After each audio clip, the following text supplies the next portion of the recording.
Selamat pagi pemirsa. Wah, kita hampir barengan, Ces. Iya. Apa kamu semangat banget ya pagi ini ya? Asli bro, karena apa? Sekarang tuh kayaknya baru memulai hari semua dah. Iya. Kayak anak-anak nih hari ini baru masuk sekolah juga nggak sih, Dil? Betul, ini kayaknya first day of school untuk anak-anak yang baru masuk sekolah ataupun baru memulai semester baru ya. Iya, karena tadi di deket rumahku kan ada TK loh.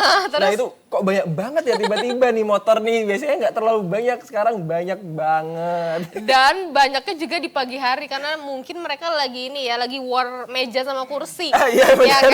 banget.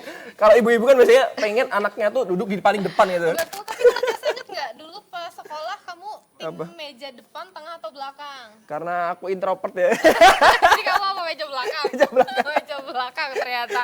Nah, kalau pemirsa di rumah nih tim yang mana? Tim meja depan, tengah atau belakang? Terus tim yang antar anaknya pagi banget gitu untuk meja atau yang santai-santai aja? Santai aja sih kalau aku mah besok. Santai aja ya. Iya. Dan pemirsa kita juga hari ini akan ngobrol santai tapi inspiratif ini, Cesa. Bener banget. Terlihat ya kita di depan ini udah ada satu produk warnanya merah-merah gitu. Betul, dan kayaknya kalau pemirsa orang Kalimantan nampaknya sudah tidak Asing ya. dengan sirup yang satu ini. Kalau di Banjar sih Dila bilangnya ini namanya setrup. Setrup. Iya, Iya.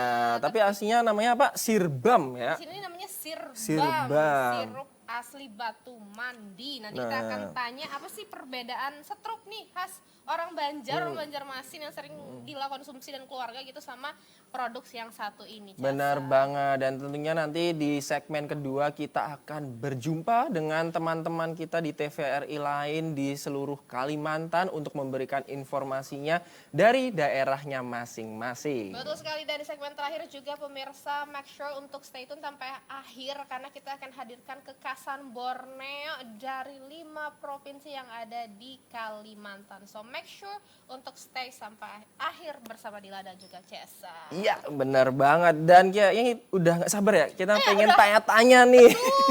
Udah gak sabar mau tanya sama narasumber kita yang sudah datang ke studio kita ya Cesa. Benar banget, tentunya hanya di obrolan Inspiratif. inspiratif.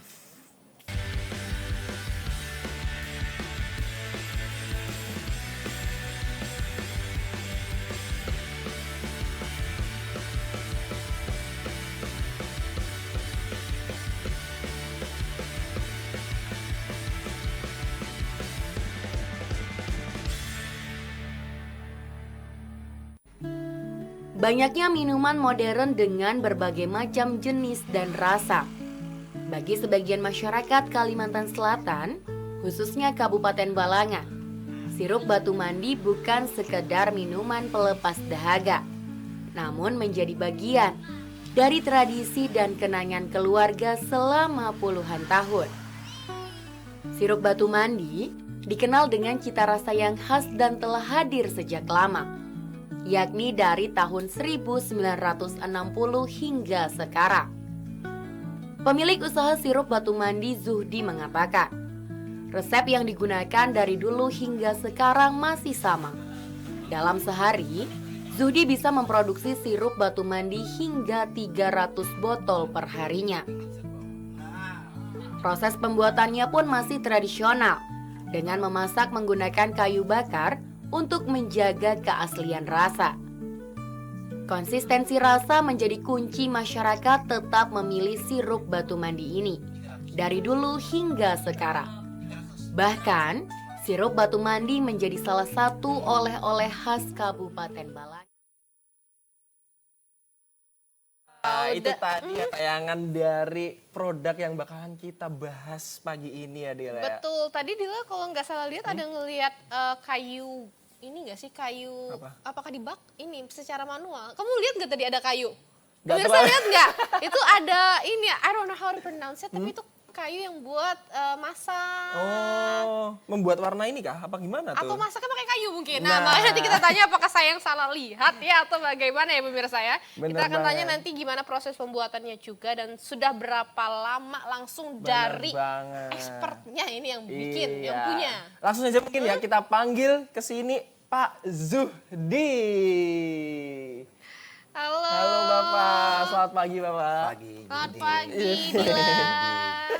Silakan duduk Pak. Gimana kabarnya Pak? Baik, sehat. Alhamdulillah. Langsung dari Balangan. Balangan? Balangan. Oh, berangkat jam berapa Bapak? Tadi. Tadi subuh jam 4 pagi. Wah. Kayaknya jam 4 belum subuh aja. Masih malam ya? Tapi tadi bener nggak Pak? Tadi saya lihat ada kayu bakar. Apa itu kayu aja? Atau Betul. apa? Kalau sirbam kami ini, kalau dari tayangan tadi, biasanya kami membuat pakai kayu. Oh, pakai kayu masaknya. Masaknya pakai kayu. Oh, masih tradisional berarti ya Pak ya. Oke, tapi boleh tahu nggak Pak, kenapa pakai kayu? Satu, kami kan ini sirup ini berdirinya dari tahun 60. Wah, 1960. Ya, 1960, wow. dari kakek saya. Oke. Oh, Tradisi itu yang kami jaga. generasi kedua berarti sekarang ya Pak ya? Saya ini generasi ketiga. Ketiga. Wow, Oh, udah- Bapak dulu kemarin. Kainya. Habis itu uak abah. saya. Oh, uwa. Uwa itu om. Uak itu kakak mama. Oh ya. Ya, om. Marina. Iya, Mama Rina. Pak D. Pak D. Itu semua Iya. termasuk. Sami mama. Oke, terus Pak? Jadi satu pakai kayu bakar dengan gas itu aromanya berbeda. Oh. Yang kedua, bahan bakunya kami mudah mendapatkan. Oke. Oke. Bahan bakunya mudah mendapatkan. Jadi pohon-pohon karet yang udah tua-tua itu kami beli. Akhirnya ada penghasilan untuk orang yang ada di sekitarnya. Tapi kan itu tadi pohon karet ya? Apakah harus pohon karet Pak? Kebiasaan kami pohon karet, Pak, di kampung itu. Karena Tidak di sana banyak pohon karet, ya. Ketimbang pohon galam. Oh, ya tahu. Pohon galam itu apa tuh? Galam Galam itu. buat bikin rumah. Oh, Kayu alah. galam ya Kayu Pak galam, ya? kayu galam itu kan kalau di Banjarmasin itu rata-rata mereka menggunakan untuk yang kayu-kayu itu kayu galam. Oh. Bedanya baunya gimana Pak? Aroma kah? Aroma. Aromanya. Iya. Itu gimana? Aromanya itu lebih harum, Oh, kalau pakai gas beda. beda. Oh, tapi pas awal-awal pernah menggunakan gas itu? Nggak berani karena identiknya kami pakai gitu. Oh, sudah turun temurun itu Dari berarti tahun di 1960. Boleh dong Pak dibagiin ke pemirsa 1960 itu kakek Bapak dapat resepnya dari mana nih? Nah, ya. Jadi awalnya jadi- tuh Oke. penasaran. Bikin Pak. penasaran. Oke, kan? saya cerita. Kakek saya itu dulunya jualan es. Es apa yang pakai puter-puter tuh dulu. Oh iya. Yang puter-puter. Iya. Apa yang puter-puter yang kayak kalau sekarang itu namanya minuman kita tuh apa namanya yang Bingso. wall. Oh, kayak- es krim, es dongdong. Es dongdong. es dongdong, iya, iya. Oke, kakek saya awalnya jualan es dongdong. Habis itu tidak lama kakek jualan es dongdong itu meninggal kakek saya. Oke, jadi mama saya ini punya saudara, ada 5. Akhirnya nenek saya usaha, karena kami itu rumah kakek saya, nenek saya itu dekat pasar. Oke. Jadi dekat pasar, habis itu nenek saya jualan nasi sama bikin sirup tadi. Oh, nasi apa? Nasi kuning Pak? Nasi kuning, nasi yang begitu-begitu. Sangat Untuk menghidupi keluarga. Oke. Uak saya itu paling besar, akhirnya dia serabutan kerja-kerja dulu di lain-lain. Setelah kerja lain-lain, balik kampung, melihat nenek saya, lalu diolahlah sirup ini. Diolah brandnya apa maksudnya? Atau diolah? Awalnya kami itu tidak ada brand lagi masih. Oke, masih namanya itu Pak dari belum namanya? ada nama. Oh, belum Jadi ada. Sirup aja. Sirup aja dan Sirup atau sirup Pak? kalau bahasa kampung ya setrup. Setrup, Iya. iya. Kalau sirup ini kan bahasa sekarang gaulnya. Eh. Jadi setrup ini akhirnya kami dulu itu pakai botol kaca. Botol iya. kaca bekas panta. Oh, oke. Habis itu ada bekas marjan. Karena memang belum ada mereknya ya. Ya belum ada merek. Akhirnya Dinas Perdagangan dan Perindustrian ngundang kami sering. Itu di tahun berapa Pak? Pas Di awal-awal tahun itu. 2000-an dah. Hampir 2000-an. Oh, udah lama ya? Berarti juga ya? Udah 20 tahun lebih juga ya Pak Iya. ya? Tahun 2000-an kita udah diundang, akhirnya kita berubah pelan-pelan. Sirbam ini, nama Sirbam itu karena kami dibantu oleh pemerintah hak paten ke pusat. Jadi Nama Sirbam Iya, nama Sirbam karena setiap ada acara ulang tahun daerah atau ulang tahun apa, sirbam yang dibawa. Akhirnya untuk mengenalkan sirup tadi, makanya ada namanya sirbam sirup batu mandi. Batu mandi. Dan ini sudah dipatenkan. Oke. Kalau namanya itu berasal dari mana, Pak? Batu mandi. Desa, Oh, desa kami. Awalnya emang Nggih. dari situ. Iya. Oh. Jadi desa Batu Mandi, kecamatan Batu Mandi. Kebetulan kami berada di kecamatan Batu Mandinya. Oke. Kalau enaknya itu sekarang dulu pasar, sekarang jadi tugu. Ada namanya Tugu Tiwadak sama Tugu Pempeken. Oh, papaken. Nggih. Nggak tahu. Papaken kayak durian. Kayak durian tapi kuning. Oh iya, lebih oranye juga ya Pak. Nggih. Menyala. Cempedak tadi kenapa di daerah kami itu banyak cempedak. Oh. Jadi ada tugunya. iya, Jadi iya, depan percis depan rumah nenek saya itu ada namanya tugu tadi. Oke. Sekarang Tapi berarti resep itu resep keluarga ya Pak ya? resep keluarga. Nah, itu kan dulu bisa dibilang dari kakek ya, nenek. Kakek Heeh. turun ke nenek, Heeh. uak saya. Sekarang sih cuma pengembangan. Oke, nah dulu kan itu pionir ya, bisa dibilang Betul. seperti itu kan Pak. Iya. Nah, kalau sekarang apakah di Batu Mandi itu cuma tempat Bapak yang memproduksi dari sirup ini? Oh, betul. Oke, makasih banyak pertanyaannya. Iya. Gitu. Jadi dengan berkembangnya sirbam ini, Heeh. akhirnya masyarakat ini banyak sekali juga yang membuat namanya sirup sekarang. Oh. Iya. Jadi bermacam-macam merek, Heeh. ada mahkota, ada yang merek macam-macam lah. Terutama di Desa Riwa. Desa Riwa itu terkenal orang jual mandai. Oh, mandai. Mandai, terus di situ mereka juga ada jual sirup, tapi bermacam-macam merek. Oke. Tapi kami juga ada juga orang membeli di tempat kami merek sirbam. Jadi produk sirbam tidak ada turunan yang lain. Oke. Jadi artinya walaupun merahnya sama, tetap namanya sirbam kami tidak ada bikin yang lain-lain. Oh. Ini dan bisa dibilang ciri khasnya ini ada gambar Betul. Nah. Nggih. gambar nanas ya Iya. sama Apakah produknya dari nanas? Nah, itu pasti. sampingnya ini apa ini Pak? Ada nenas, ada pisang, ada cempedak. Cempedak itu. Cempedak. Ya, cempedak. Iya kan, Nggih. jadi kita bertanya-tanya ini rasanya kah yang dimodifikasi atau ada cerita kayak Jadi gini, mungkin zaman kakek saya, itu kan kampung rumah nenek saya itu seberang sungai, seberangnya namanya kan nama tanah banyak tuh, banyak kebun nenas. Jadi kok mungkin buka jendela lihat nenas, wah ini saja.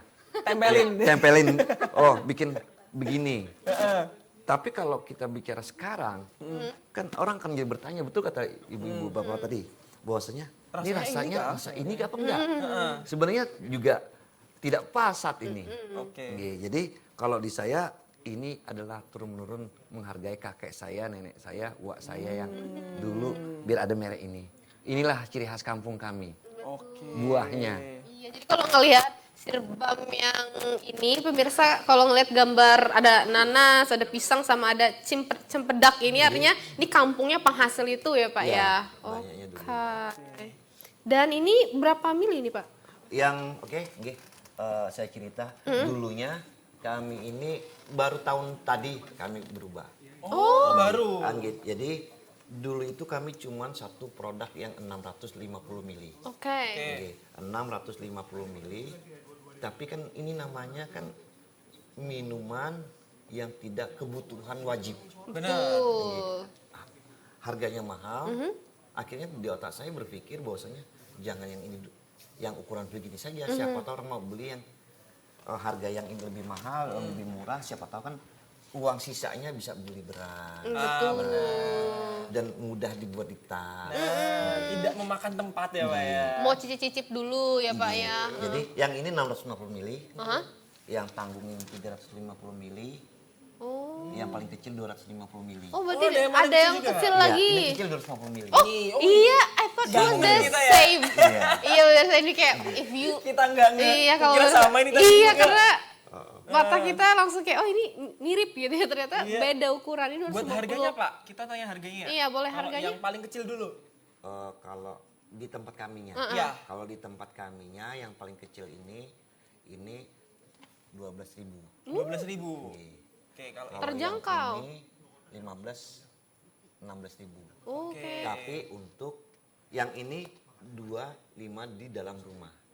Apa itu Pak? Bagi orang yang membeli Datang. datang ke dalam rumah. Oh. datang ke dalam rumah. Karena ada saudara saya jualan juga di depan. Sepupu saya jualan, itu kan bedanya 1.000 dah. Oh, I see. iya. Beda harga reseller ya pemirsa ya, tapi nggak artinya masalah. artinya makanya daerah Pasar Batu Mandi itu banyak yang jualan sirbam tadi. Biar jadi penghasilan warga di sekitarnya. Betul.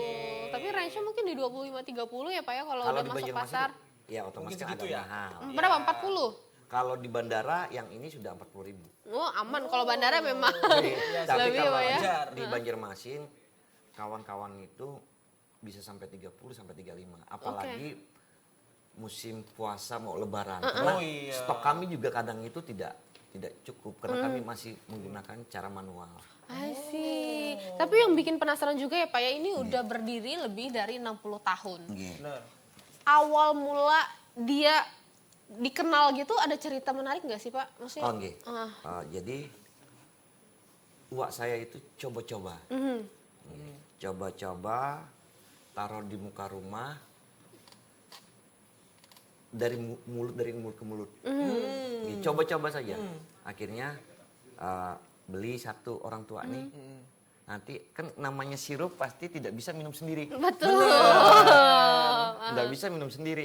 Pasti nanti istrinya, Nyobain juga pasti. anaknya atau cucunya. Akhirnya saya berkesimpulan hasil analisa saya, sirup saya adalah orang-orang yang citra rasanya ada konsumen militan saya sebut. Jadi kami tidak pernah memasarkan ke mana-mana. Tapi orang yang datang ke Mencoba rumah. sendiri dan Iya. memasarkan sendiri malah Iya. ya, Pak. Itu yang terjadi saat ini. Tapi saya juga sudah berpikir, saya juga nanti ke depannya harus memasok ke industri retail. Contoh kayak Indomaret, Alfamart. Iya. Tapi ada ketentuan-ketentuan yang harus saya penuhi. Oke. Karena kalau namanya minuman mungkin tidak boleh pakai plastik kalau di retail. Kayak Indomaret, Alfamart itu harus namanya botol kaca. Oh, ketentuannya memang seperti Mungkin itu yang asumsi saya. Kalau hasil saya diskusi dengan kawan-kawan Indomaret, Alfamart yang diundang ke daerah. Mungkin nextnya, mungkin ada nanti sirbam premium. Betul, botol kaca seperti ini ya Pak ya. Iya, pasti kosnya kan akan lebih mahal kos saya. Karena yang ini saja dulunya saya tidak ada namanya tulisan sirbam. Karena banyak kata dari Bapak tadi. Iya. Banyak sekarang orang bikin sirup di Batu Mandi. Botolnya sama dan mereknya berbeda. Akhirnya saya takut juga sirbam saya dipalsukan. Oke. Akhirnya saya bikin namanya di sini ada tulisan sirbam. Saya bikin plat sendiri. Berarti ini botolnya udah custom ya? Iya. Custom sendiri yang membedakan Yang dari ada produk tulisan lain. sirbam. Iya. Nggih. Oh, jadi pemirsa kalau misalnya beli sirbam kok nggak ada ininya palsu. Palsu. Betul sekali. Palsu. KW Betul. berarti. KW. KW. Iya. Oke, tapi yang bikin penasaran juga Pak, boleh di ini nggak? Buka, Iya kan? buka. Iya, silakan. Saya bukakan, Nggih. Amin. Nggih. Karena setahu saya sirup ini kan beda lokasi tuh beda ciri khas ya Pak ya. Iya, aroma. Aromanya beda, Iya. pokoknya after Rasanya taste-nya. beda, kekentalannya juga beda. Ini termasuk kategorinya kental, Sangat. ya kan Pak ya? Nggih. Dan kalau kental biasanya kalau kita mau nyeduh itu nggak perlu banyak-banyak. Betul. Ini biasanya kalau satu gelas, Yang ini deh. iya, Yang ini. bisa jadi berapa kali Kak biasanya? Kalau di kami itu tuh bisa jadi 5 atau 6 5, 6. Ukuran? gelas, Ukuran gelas berapa? besar. Oh, 1 liter. Iya, yang 500. berapa liter? Yang Diabetes ya kalau minum 1 liter ya. ya kecil-kecilan TS gede RT dulu yang gitu ya. gitu. Wah. Oh. Kalau saya kayaknya bisa 10 ini saya. Gitu, ya kan? tergantung selera tapi manis ya ingat, Pak ya. kenapa sirup ini laku di kita? Lidah orang Banjar, orang Kalimantan itu senang yang manis. Bener. Iya, orang Bener banget. Nggih, itu yang anunya. enak banget. Tapi pas nyium ini kayak nostalgia ini ya. Iya. Apa setrup-setrup nenek-nenek yang dibikin nenek Iya, zaman dulu yang betul. kita nggak mungkin bisa bikin sekarang, Cesa. Oh, aku soalnya tahu kayak gini tuh biasanya ada ini di nikahan gitu. Ada biasanya tuh. Betul. Nah, iya. Iya, kadang dikasih di toples ya. Iya, bener. Kita gitu, ngisi gitu. sendiri. Enak banget baunya. Tapi ya Pak, kalau misalnya otentik dari tadi mana Batu Mandi ya berarti? Nggih. Batu Mandi. Kan itu kan tadi Bapak ngomong kalau misalnya banyak juga di sana yang membuat juga mirip Nggih, gitu. betul. Yang buat beda dari otentik dan juga bisa dibilang sekarang kan udah banyak yang meniru juga tuh. Nggih. Nah, itu bedanya apa Pak rasanya? Aroma. Aromanya yang beda. Sampai nanti buka botol ini, aromanya udah beda. Sama yang lain itu pasti beda. Sangat beda. Oh, yang Kentalnya membedakan- juga beda. Oh. Ini lebih pop up gitu ininya. Emang beda, kamu ngerasain beda itu? Iya, makanya Soalnya aku belum pernah nyium yang I lain feel loh baunya. kayak nostalgia kayak zaman dulu aja ya kan. Iya. Yang bikinan-bikinan nenek-nenek yang udah nggak ada lagi sekarang ya Pak ya itu Iya. kayaknya kalau anak-anak aku bikin nggak bisa sama. Nih Bapak yang bisa bikin sama ternyata. Insya Allah. Insya Allah berarti memang api tadi mempengaruhi sekali ya Pak ya. Sangat. Jadi api pun cara membakar, kita memasak itu api juga tidak. Pokoknya ada. Ada Iya, ada teknik khususnya Iya. tekniknya. Iya. Oke. Aku penasaran sih Pak, ke ininya. Warnanya ini dari apa sih? Bisa Pewarna. merah. Iya. Pewarna. Pewarna. Nggih, pewarna Kesumba. makan. Kesumba bukan Pak? Iya, kesumba sama pewarna makan. Pewarna makanan. Iya. Oh. Terus ada air essence itu apa Pak? Apa? Di sini komposisinya gula kita tahu. Air. Perwarna. Air essence. Oh, itu pengharum. Oh. Oh, itu khusus. Khusus ramuan kami. Oh. Oke. Itulah rahasianya wanginya ya Pak Iya. ya. Oh, yang membuat ini beda dari yang lain berarti. Sangat Gil. beda. Dan sudah ada PRT, udah ada halal, Lengkap, nggih. ada Kami haki. BPOM, semuanya kami Iya. ada. Udah lengkap, udah aman Udah. ya Pak ya. Barcode pun kami punya sudah. Mana Pak? Ini barcode. Oh ini. Iya. Wah. Ini pas apa namanya memproses semua ini dari tahun berapa Pak? Udah Kalau semua yang lengkap kayak gini. Ya sudah sekitar.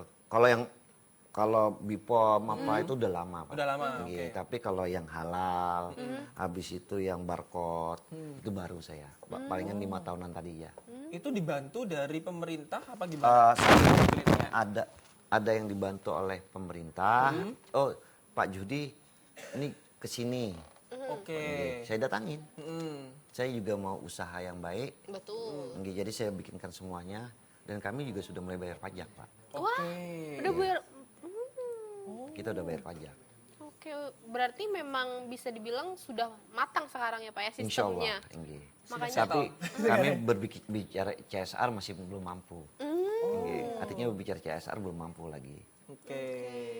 Tapi berarti memang Bapak punya willingness juga untuk memperbesar usaha ini ya Pak Sangat. ya. Ada keinginan saya. Karena dan ini tidak boleh hilang. Karena turun-menurun dari orang tua saya, kakek-kakek saya, nenek saya. Oke. Kalau sampai sekarang apakah sudah dipasarkan sampai luar Kalimantan, Pak? Oke, saya cerita. Oke. Setiap kepala dinas atau bupati pergi ke Luar kota? luar kota, ke Jakarta atau apa sampai menteri pun pernah merasakan ini. Bupati dan gubernur-gubernur sudah pasti merasakan, Polda pun pernah merasakan ini sudah, sirup kami. Oke. Nggih, jadi kalau di nasional itu setiap ada pameran, Iya. pameran nasional, pasti sirup kita yang dibawa. Oh. Sirup kita yang dibawa oleh daerah. Oke. Nggih, jadi sirup ini selalu dibawa oleh pemerintah daerah. Kami juga berterima kasih dengan pemerintah daerah. I see. Apa kiatnya Pak? Maksudnya terus berkembang setiap tahun itu kan usaha tidak mudah ya Pak ya. Apalagi di 60 tahun ke atas sudah begitu.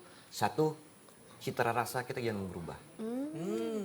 Aroma kita jangan berubah, kekentalan kita jangan berubah. Bagaimana kita, ya tadi saya mengambil kesimpulan bahwasanya konsumen kami adalah konsumen militan.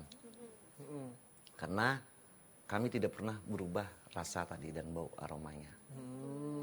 Dari omongan si A ke omongan si B lagi, omongan si B ke C lagi. Itulah yang promosi kami. Kami bersyukur hari ini kami diundang ke sini bisa promosi. Kami tidak pernah promosi, Pak. Kami tidak pernah promosi atau bagaimana dengan zaman canggih. Di TikTok pun kami tidak punya. Oh, berarti nggak pemasaran dari medsos juga ya, Pak ya? Tidak pernah.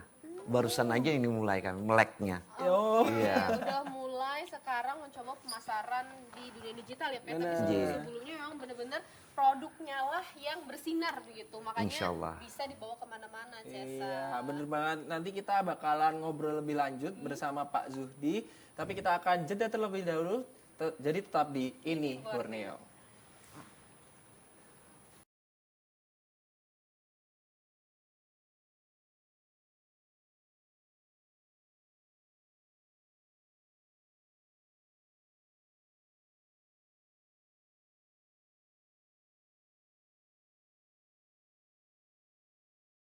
Baik pemirsa, selamat pagi, masih bersama Cesa dan juga Dila di Ini Borneo, hadir mengangkat karya dan budaya. Nah, kita di sini masih bersama Pak Zuhdi membicarakan seputar sirup dari asalnya Batu Mandi, Sirbang. Batu Mandi. Nah, Pak, tadi kan kita sudah bertanya mengenai yang udah sampai keluar daerah kan, Pak. Nggih. Tadi Bapak juga ngomong kalau misalnya ini sering ikut kayak apa namanya? Pameran. Pameran di Itu bawah pas perjalanan dinas ya Pak ya. itu paling jauh udah kemana, Pak?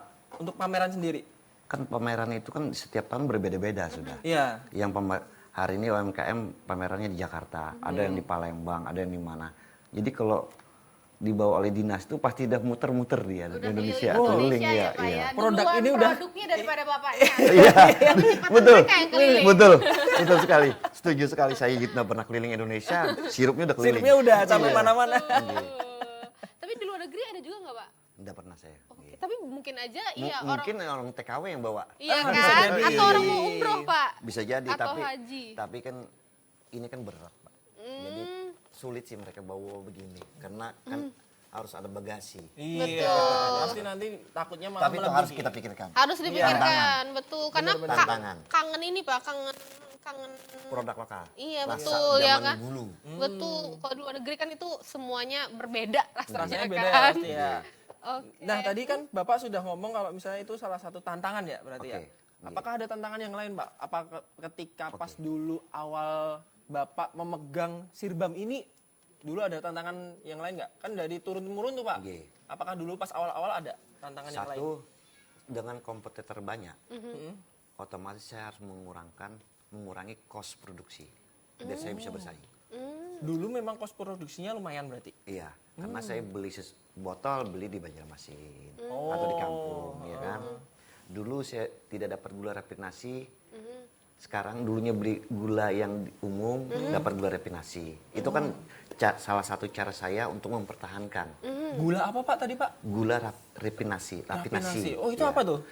Bantuan pemerintah, gula itu bantuan pemerintah untuk UMKM kayak sirup, gula merah, roti, itu bantuan pemerintah. Tapi itu emang diperuntukkan untuk UMKM aja? Iya betul. Tidak diperjualbelikan Tidak boleh bebas? dijual belikan bebas. Oh, itu awalnya gimana, Pak? Kok bisa tiba-tiba ada? Saya koperasi, Pak. Jadi ikut koperasi Hah? yang ada di Banjarmasin. Oh, jauh juga Bapak ya UMKM-nya. Balangan. Iya. Kenapa Pak agak jauh Balangan tapi Karena ikut kan koperasinya koperasi yang Banjarmasin? UMKM yang untuk dapat begitu kan ada di Banjarmasin. Oh. Iya. oke. Jadi kita kan harus daftar anggota. Betul nggak UMKM saya? Betul nggak saya jualan sirup? Kan takut juga kan kawan-kawan di Banjarmasin. Siapa tahu saya jual gulanya. Betul, iya. Ngomong 200 sak saya habis untuk sirup, ternyata 100 saknya saya jual untuk kan lebih murah. Oke, berarti tantangan awalnya adalah Nggih, kos itu. produksi. Iya, Produksi. Yang lain ada nggak Pak? Ada. Saya selama ini beli ini di luar Jawa. Oh, iya. Semua di luar Jawa. Tuh. Oke. Kalau seandainya di sana kan otomatis ada kos namanya pengiriman. Benar. Ini pengiriman dari Ongkirnya. Jawa ke Banjarmasin, Banjarmasin ke Balangan. Kalangan. Gitu. Kalau ini tidak saya pikirkan dan dibantu oleh pemerintah, besar harapan saya di UMKM itu banyak sekali produk-produk yang menggunakan plastik, ya kan? Besar harapan saya ada pemerintah atau swasta, BUMD daerah yang membikinkan yang ini botol plastik. Pabriknya di sini Pabriknya ya Pak di ya? sini, karena ongkos botol plastik kalau yang begini kan lebih mahal mengirimnya, karena Benar.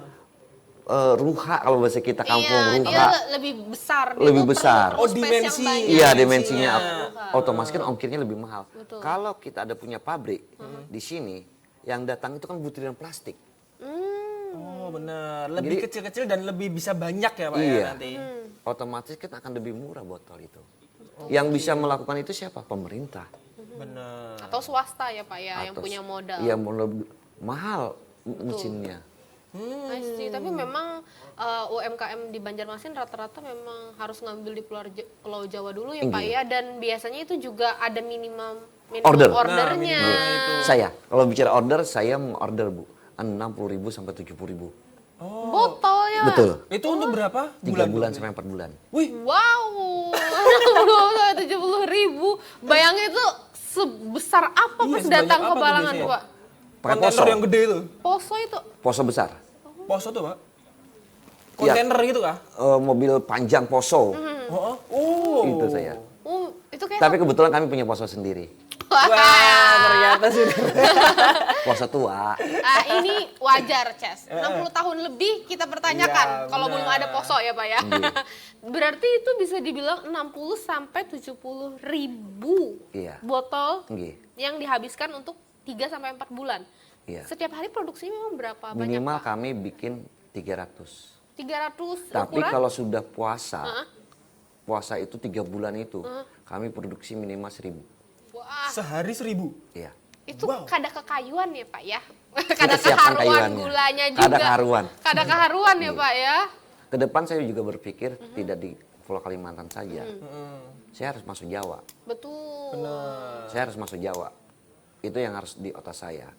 Saya tidak mau kalah sama namanya ABC sama Marjan. Karena punya saya lebih bau aromanya dan punya saya lebih Otentik ya, Iya. Pak ya. Betul. Ya, harapannya ini ya, Pak ya. Untuk seluruh warga Indonesia tuh harus tahu kalau misalnya dari Kalimantan tuh ada sirbam gitu ya. Betul. Pak. Betul, nyicipin cita rasa khas Kalimantan. Dan itu keinginan hati saya, generasi penerusnya. Oke, tapi Pak, so far sekarang Bapak ada karyawan berarti? Ada, Ada berapa, Pak? tapi saudara sepupu 5. Wah, 5 sampai orang. 6. Iya. 5 orang itu kalau bikin 1.000 itu tadi gimana, Pak? Iya, Pak. Kan tradisional semua nih. Kan sudah pembuatannya. kebiasaan, Pak. Oke. Sudah faktor kebiasaan.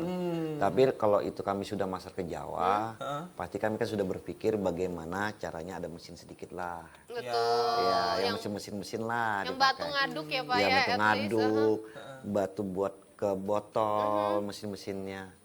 Kalau seandainya tidak mesin yang ya pakai bagaimana berpikir ini bisa keluar sendiri tidak pakai tenaga. Betul. Oke, udah ada takranya sendiri nanti Iya. ya. Tapi yang harus dipikirin itu, Ces, 300 itu aja untuk satu hari. Jam produksi dari jam berapa biasanya, Pak? Oh, jadi gini. Nah. Kalau saya itu bikin sirup itu lebih enak malam. Oh, kenapa tuh, Pak? Pak? Satu dingin. Kalau saya siang bikin panas, Pak. Ya, api dari kayu bakar berkelahi dengan matahari ya, Pak ya. Iya, itu satu. Yang kedua, kan sirup itu panas. Tambah panas lagi. Iya, kalau panas misalnya artinya siang. kalau saya bikin siang. pagi atau siang, saya masukkannya otomatis malam. Karena harus didinginkan dulu. Betul, gulanya. Baru juga. saya masukkan ke sini. Oh, Jadi kalau malam hari, dinginnya bisa sambil tidur dulu. pagi, baru saya bisa Iya kan? masukin.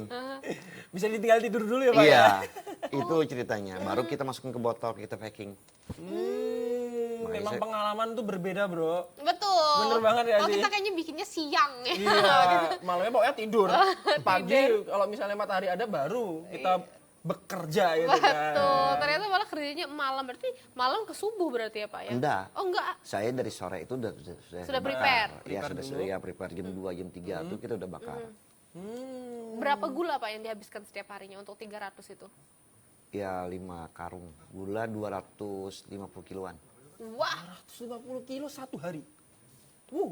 banyak banget, Pak. Itu 4 hari aja 1 ton. Enggak ya? Oke. 250, 1.000, 1 Iya sih, ton bener, kan? bener. Atau bukan? Bener nggak sih? Semuanya berpikir, oh berarti 250, wow berarti banyak banget ya, Cesa ya. Bener. Kalau airnya, air apa, Pak? Beda kan? RPDM? Air PDM Iya. yang dipanaskan berarti ya, Pak ya? Iya dong. Ya kan, di Iya. apa? Dijarang. Namanya kan kalau dimasak. kalau kata orang Banjar, I see. Betul. Berarti gula itu tadi kan dari gula apa, Pak, tadi? Gula rafinasi. Rafinasi. Rafinasi. Itu untuk setorannya ke Bapak itu setiap berapa bulan berarti? Kan Apa? satu hari itu bisa 250 Saya beli, kilo. Pak, di Iya. Banjarmasin. Jadi kalau saya tanya, tapi saat ini kan posisi rafinasi agak kosong ini. Karena dunia lagi bermasalah. Iya, sedang tidak baik-baik saja. Iya. Nah, jadi saya beli gula rafinasi ini minimal saya beli 100 karung. Minimal. Kadang tuh saya beli 200 Karungnya ya, Pak ya? karungnya. Wow. Pakai terak sendiri. Ngambil sendiri jalan supir terak saya. Nah, Pak, kan tadi kan Bapak ngomong tuh kalau misalnya gula saat ini pun baru agak sulit kan berarti, Pak? Iya. Nah, itu salah satu tantangan dari Bapak gimana sih Pak untuk cara penyelesaian tantangan dari ketersediaan stok tuh?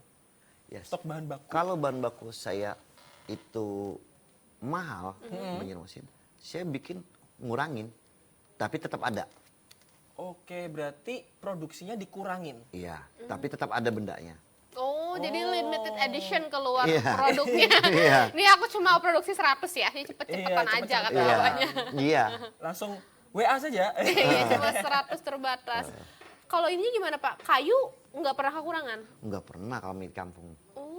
Paling gula, terus apa Pak? Gula yang sulit itu kadang. Gula saja masalah. Gula saja. Botol pernah kekurangan Pak? Oh enggak, aman saya botol. Wah, karena Karena saya langsung- udah di pabrik belinya. 60.000 langsung ya Pak Saya ya? pabrik. Oh, di... Saya beli botolnya di pabriknya langsung. Oh. Bukan yang di pengecer-pengecer, tapi di pabrik sudah. I see. Dan Sirbam ini sudah dipatenkan juga botolnya. Oh. Bisa dipatenkan botol Bisa. ternyata ya? Dan dia pasti juga halal. Jadi saya minta sama pabrik, ini halal enggak botol saya? Bahan dari plastiknya maksudnya ya Iya, Pak ya? halal enggak? Memang sudah dipikirkan semua, pokoknya yang diproduksi harus semua halal. Nggih. Dari bahan baku, terus habis itu packagingnya juga harus Nggih. halal semua ya Pak ya. Tapi ngomong-ngomong Bapak udah berapa tahun ngambil alih bisnis ini Pak? Saya enggak ngambil alih, saya Oh, cuma udah mengembangkan? mengembangkan saja. Yang pemiliknya orang tua saya. Oh, iya. Wah saya, bukan saya pemiliknya loh. Iya, Oke. tapi orang tua saya. Tapi orang tua saya itu uak tadi. Saya kebetulan saya ponakan paling tua. Kebetulan uak saya juga enggak punya istri. Enggak mau berkeluarga lagi uak saya. Jadi orang percayanya adalah Bapak ya Pak ya? Kebetulan keponakan yang Iya. paling besar saya ada di sana. Oke. Kalau Itu memang, itu dari tahun berapa Pak untuk membantu Wak itu? Dari tahun berapa berarti? Saya udah 2000-an sudah bantu juga. Saya udah tua loh. Berapa umur Bapak? Saya 48, 49 umur saya dah. Oh, berarti kalau 26 tahun Bapak pas masih muda, Saya masih kuliah. masih kuliah kan? Iya. Masih umuran Cesa 17 tahun. Dulu kuliahnya apa Pak berarti Pak? Saya, S1 saya teknologi industri peternakan. Oh, S2 Peternakan? saya hukum. oh. Terus kenapa jadi beralih kayak Jadi gitu? pengusaha Iya, ya? pengusaha malahan. Iya, bantu orang tua karena saya tidak mau ini hilang. Betul. Oke. Iya, karena ini turun-menurun kakek saya. Memang dasarnya adalah untuk melestarikan budaya atau apa namanya ya ini ya. Sense of memorial Iya. of a Lat family-nya kan ada ya Pak ya? Betul. Oke, sangat menarik ya berarti ya. Dari peternakan hukum sekarang malah jadi pengusaha Betul, sirup. pengusaha sirup. Tapi Pak, kalau kita bicara tantangan itu pasti ada ya Pak ya. Tapi Sangat. kebahagiaan tersendiri yang Bapak rasakan bersama keluarga ketika sudah produknya dikenal oleh banyak orang, ada Satu, nggak Pak? ya kami jelas bahagia karena ini kan peninggalan kakek saya. Satu kebahagiaan itu satu. Yang kedua, dengan adanya ini, saya menganggap nanti ke depan keluarga-keluarga saya, saudara-saudara saya mau sekolah semua orang-orang saya, keluarga saya. Di keluarga kami itu, nenek kami, orang tua kami tidak sekolah. Karena kakek kami tidak ada.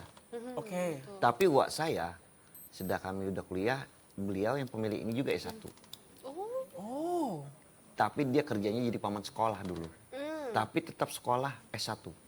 Oke. Makanya di kami, di angkatan saya, mudah-mudahan sampai ke nanti ke depannya itu, cucu kami, dengan ada Sirbam ini, saya meyakinkan keluarga saya sarjana semua. Amin. Itu kebahagiaan kami. Pokoknya pendidikan tetap harus penting ya Pak ya? Iya. Pendidikan penting tapi jangan sampai produk ini Hilang. hilang. Hilang. Tapi sudah ada rencana penerusnya nggak Pak setelah Bapak yang mulai tertarik gitu mungkin Iya. anak Banyak atau lah. keponakan? Oh, Banyak lah. Banyak. Tidak boleh lah ini hilang. Oke. Berarti memang sudah ada juga yang mau meneruskan ya Pak ya untuk terus mengembangkan produk. Iya. Oke. Karena kadang kan anak muda ini ada-ada aja ya Pak ya Ini kan hobinya. uang. Ini kan uang. Ngapain hilang? Betul. Benar. Beda halnya tidak jadi uang. Wajar jadi anu. Omset Pak boleh nggak tahu? Iya, pengen tahu nih. Sampai batuk Bapak ya nih. Omset Enggak. per tahun. Cukup lah. Berarti memang bisa dibilang dengan Bapak bilang bahwa bisa menyekolahkan juga itu udah kelihatan ya Pak ya. Iya, salah satu bentuknya lah ya. Uang saya Hasilnya. punya, uang saya itu dari jualan sirup ini akhirnya punya tanah banyak, kebun banyak, terak banyak, poso satu. Wah, terbanyak kota satu, luar biasa. Dan jangan orang lihat ini sebelah mata ya Pak ya dengan usaha seperti ini. Kalau kita begitu. tekunin. Kalau asal ditekuni. Ditekunin dan ada improvisasi. Oke. harus Mungkin ada ditekuni. tipsnya Pak untuk bisa apa ya namanya konsisten mungkin ya diri ya? Satu, tekun. Oke. Yang kedua, jangan pernah menyerah. Yang ketiga, jangan pernah berubah Oke. apa yang kita bikin. Harus otentik. Iya. Oke. Tapi kalau misalnya nih Pak, suatu waktu kita tuh kayak apa ya bosen gitu kan pasti ada ya Pak. Dulu ada cara mengatasinya nggak? Pernah Iya. nggak? Pasti ada titik jenuh. Pasti ada titik jenuh. Tapi ingat, ini untuk siapa? Oke. Ini untuk siapa? Kita usahain untuk siapa? Apakah untuk kita? Atau untuk keluarga kita? Itu yang bikin semangat tuh pasti ada. Sih harus dicari motivasinya ya Iya. Pak ya, dilihat begitu. Kalau misalnya kita berhenti nanti kita akan kehilangan apa saja. Iya, betul. Harapannya boleh Pak, terakhir Iya, harapan. Harapan saya adalah saya bisa nanti pemerintah bikinkan ada pembuat botol di sini satu Oke. untuk bukan untuk saya Iya. tapi untuk UMKM yang ada di sini. Pasti membutuhkan ya Pak Iya. ya, namanya Iya. packaging itu Packing. ya. Kalau di Jawa ada orang tempat packingnya, Packing. jual packingnya. Iya. Nggih. Jadi UMKM akan datang ke sana itu satu. Yang kedua saya juga nanti saya dan keluarga saya ini tidak pernah hilang. Oke. Nggih, dan bisa kami ke Jawa, ke luar negeri kata ibu tadi. Amin. Amin. Nanti Mudah-mudahan bagaimana orang luar caranya negeri tahu. membuktikannya nanti. Betul. Dan mudah-mudahan ke depan kami nanti bisa berbagi namanya CSR. Oke. Artinya saat ini saya juga membina bola. Oh bola. Ya. Ini bapaknya yang ngasih CSR, bukan bapaknya yang minta CSR ya Pak ya, luar biasa. Iya. Makanya dengan ada ini saya juga bisa membina kawan-kawan bola, ada anak yang tidak mampu untuk main bola. Oke. Tapi kan tidak, siapa tahu ke depannya kami Sirbam nanti bisa menyekolahkan orang yang di sekitar kampung. Amin. Jadi nggak cuma apa namanya olahraga juga, tapi pendidikan yang utama. sedekah juga Iya. bisa juga ya Pak ya kayak Perlu seperti itu, Pak. itu. Oke. Terima Karena kasih. yakin saya dengan sedekah itu akan berhasil. Setuju Pak. Setuju Saya banget. setuju Setuju sekali. banget. Karena rezeki yang kita punya itu pasti ada. Belum tentu rezeki kita sendiri. Betul, Nah, itu dia. ada hak orang lain. Luar biasa Bapak, semoga tambah sukses usahanya, Ya, sehat-sehat. Amin. Kami doakan semoga produknya bisa melanglang buana Amin. pergi Amin. ke Amin. seluruh dunia. Jadi Amin, duluan ya produknya, Rabbal terus bapaknya, terus bareng keluarga nanti Amin. berangkat Amin. juga. Dan harapannya ini nggak pernah hilang ya, kita berharap dan semuanya. pemirsa di Kalimantan Selatan juga semuanya harus nyobain produk ini. Nanti setelah ini kita akan nyobain juga ya. Silakan. Bener Iya. banget. Di belakang layar aja Di lah ya. belakang layar tentunya. Terima kasih Bapak sudah Nggih, datang makasih ke banyak. ini Borneo. Nggih. Dan pemirsa semuanya, setelah ini kita akan berjumpa dengan teman-teman kita di seluruh Kalimantan untuk memberikan informasi teraktual dari daerahnya masing-masing. Jadi jangan kemana-mana, tetap di Ini Ini Borneo.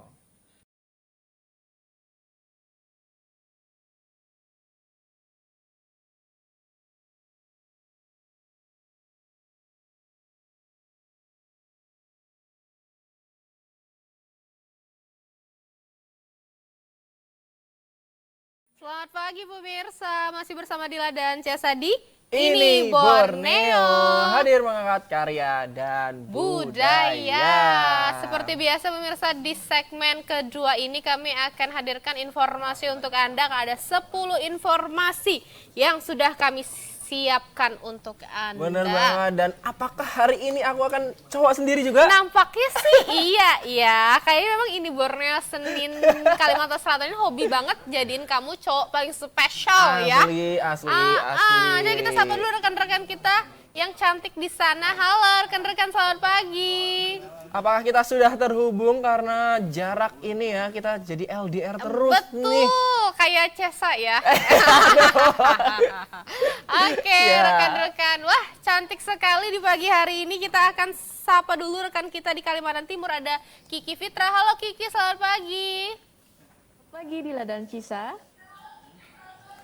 Apakah suara kami terdengar? Terdengar. Ya memang gitu ya, kalau misalnya berjauhan ini ada miskom-miskomnya. Tapi bukan kami yang mau miskom ya pemirsa ya, tapi Bener memang banget. jaringan ini memisahkan kita. Apakah suara kami terdengar Kiki di Kalimantan Timur?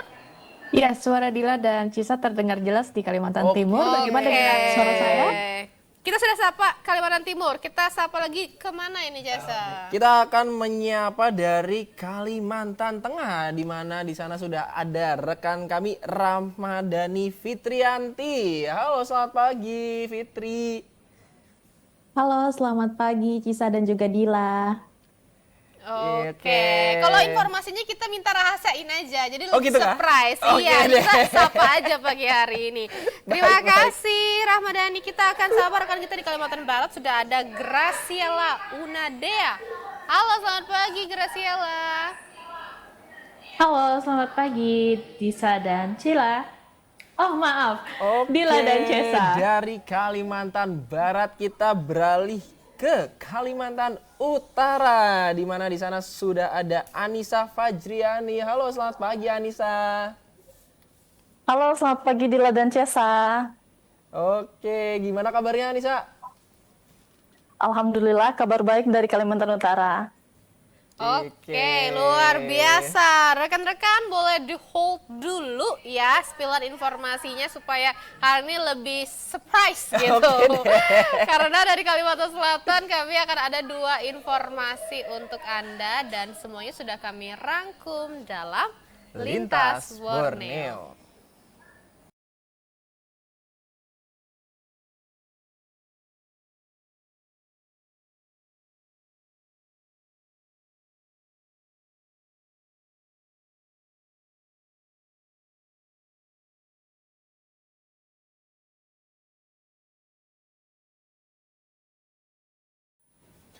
Baik pemirsa, dari Kalimantan Selatan sendiri kami memiliki 2 informasi seperti biasa ya pemirsa. Informasi yang pertama, Polsek Banjarmasin Tengah berhasil menggagalkan peredaran narkotika dalam jumlah fantastis. Betul, tapi Cesa, informasi pertama ini terkait karhutla. Astaga, ternyata salah ya. Bentar, kita make sure dulu ya pemirsa ya. Benar. Informasi pertama ini pemirsa terkait karhutla. Mulai 6 Juli 2026, Gubernur Kalimantan Selatan Muhyiddin. Oke, narkoba. Oke. Bener. Jadi Nah, yang aku oke, nih. berarti narkoba dulu. Boleh Cesa narkoba dulu? Kita akan ulangin ya guys Betul, ya. kita akan ulangin untuk pemirsa informasi pertama terkait narkoba. Boleh Cesa informasi Boleh, selengkapnya? kita akan membacakan lagi ya pemirsa, kita ulangin lagi, oke? Pemirsa, Polsek Banjarmasin Tengah berhasil menggagalkan peredaran narkotika dalam jumlah fantastis. Sebanyak 13 kg sabu dan lebih dari 10.000 butir pil ekstasi siap edar berhasil digagalkan. Berikut informasinya. Saudara Y. Sebelumnya itu ada kan atau baru ini pertama atau sebelumnya ada? Berawal dari laporan masyarakat, Polsek Banjarmasin Tengah berhasil menggagalkan peredaran narkoba jaringan besar lewat teknik penyamaran atau undercover buy. Petugas mulanya menangkap HL yang berstatus sebagai pengguna. Dari hasil pengembangan, polisi kemudian menggeledah rumah tersangka lain berinisial Y. Di lokasi inilah petugas menemukan 13 kg sabu yang dikemas dalam bungkus teh Cina serta 10.229 butir ekstasi berlogo Elvis.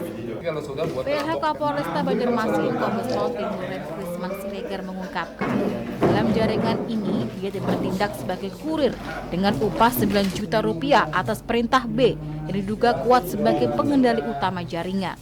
Jadi saudara Y ini masih menunggu komando dari B. Jadi nanti begitu saudara B menginfokan antar barang ini ke sana, nanti dia tinggal ngantar saja. Jadi dia nyimpan, kemudian dia juga kurirnya, dia mengantar barang-barang ini sesuai dengan pesanan. Kini B dalam daftar pencarian orang atau DPO, sementara HL dan Y telah ditahan untuk menjalani proses penyelidikan lebih lanjut.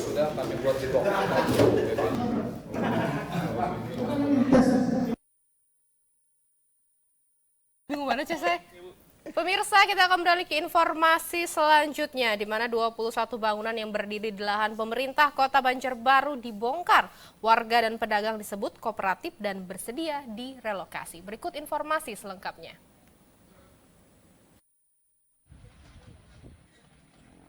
Sebanyak 21 bangunan mulai dari rumah semi permanen hingga warung di Jalan PM Nor dekat Bundaran Simpang 4 Banjarbaru dibongkar. Pembongkaran ini dilakukan karena puluhan bangunan ini berdiri di lahan milik pemerintah kota. Mayoritas bangunan yang terdampak merupakan tempat usaha warga, mulai dari warung makan, toko, hingga jasa sewa perlengkapan camping. Beruntung proses penertiban berjalan lancar tanpa adanya penolakan dari warga terdampak. Bahkan jauh-jauh hari pemilik bangunan telah merelokasi sendiri barang-barang dan bangunan yang bisa digunakan kembali.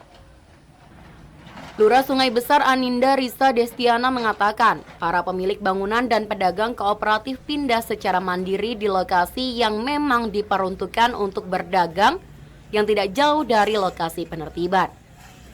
Jadi bangunan ini memang berdiri di atas aset tanah pemerintah Kota Banjarbaru, di mana ini juga merupakan jalur panjang. Jadi ini adalah bentuk penataan kembali Kota Banjarbaru supaya lebih rapi. Adapun bangunan-bangunan yang berdiri di atasnya ini kebanyakan warung-warung, kemudian ada juga toko stiker, kemudian alat sewa camping. Alhamdulillah mereka kooperatif, mereka mau pindah juga di area yang memang peruntukannya untuk berjualan. Jadi rata-rata pindah ke samping kelurahan yang toko-toko sebelah kanan. Jadi tidak jauh juga sebenarnya dari tempat ini.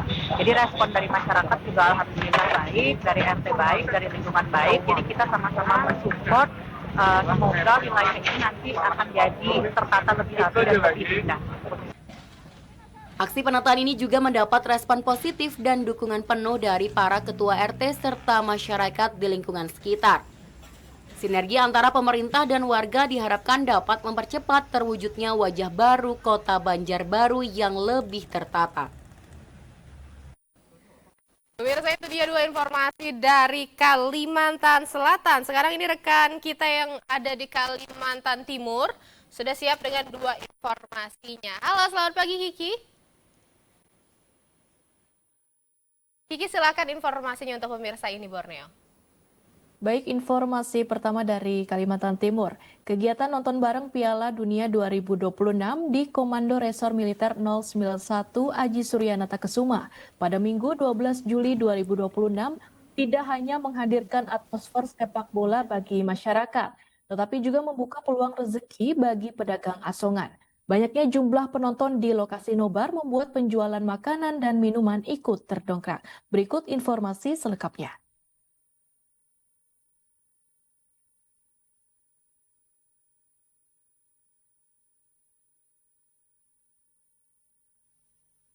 Pertandingan sejumlah pedagang menawarkan berbagai makanan ringan, minuman, hingga cemilan kepada penonton yang memadati area nobar. Asik. Keramaian itu membuat transaksi jual beli lebih meningkat dibandingkan hari biasa. Pedagang asongan mengaku kegiatan nobar membawa dampak positif terhadap penjualan. Banyak penonton membeli makanan dan minuman sebagai teman menyaksikan pertandingan Piala Dunia.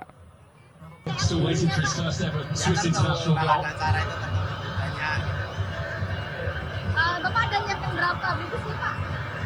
Tapi telurnya tiga piring itu ya 4-5 bungkus. Terus ini udah jualannya berapa ya Pak? Alhamdulillah sudah 40 lebih. Baru satu.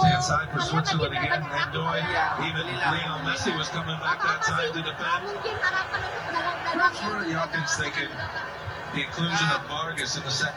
acara-acara event-event kayak gini, nobar atau apa gitu ya, yang mengumpulkan banyak orang.